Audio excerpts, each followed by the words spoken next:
Iqtisodiy hamkorlik va taraqqiyot tashkiloti aksil korrupsiya tarmog'i Istanbul harakatlar rejasi doirasidagi 5-raund bazaviy hisoboti va O'zbekistonda korrupsiyaga qarshi islohotlarni yanada takomillashtirish bo'yicha yo'l xaritasi loyihasi taqdimoti bo'lib o'tdi.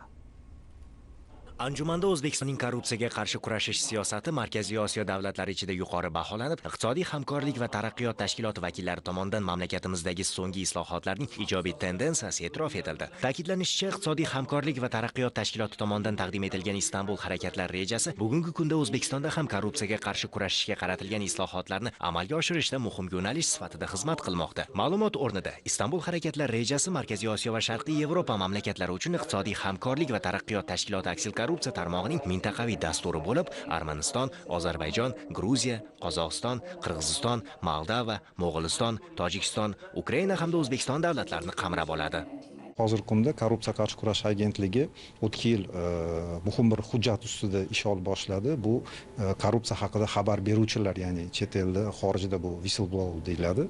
Aynan o'sha to'g'risida hozir qonun loyihasi mana o'tgan yil, bu yil bu jamoatchilik muhokamasidan o'tdi. Hozirgi kunda bu parlamentga taqdim etilish arafasida turibdi. Aynan hisobotda yo'l xaritasida, shu tavsiyalarda ekspertlar tomonidan bu qonun ham yuqori baholandi.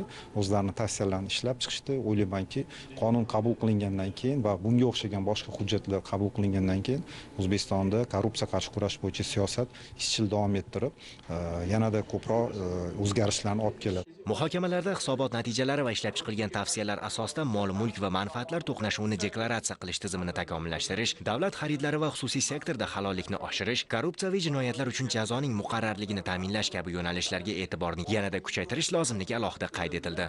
5-mart kuni prezidentimiz tomonidan o'tkazilgan korrupsiyaga qarshi kurash to'g'risidagi milliy kengashda ham batafsil aytib berib, buni aniq, tiniq yo'llarni ko'rsatib bergandilar.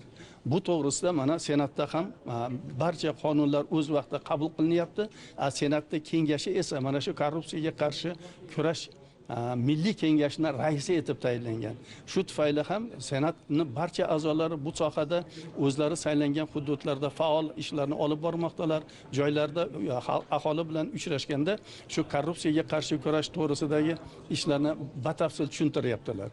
Iqtisodiy hamkorlik va taraqqiyot tashkiloti tomonidan taqdim etilgan tavsiyalar asosida ishlab chiqilgan yo'l xaritasi keng muhokama qilinib, uni amalga oshirish yuzasidan aniq vazifalar belgilab olindi.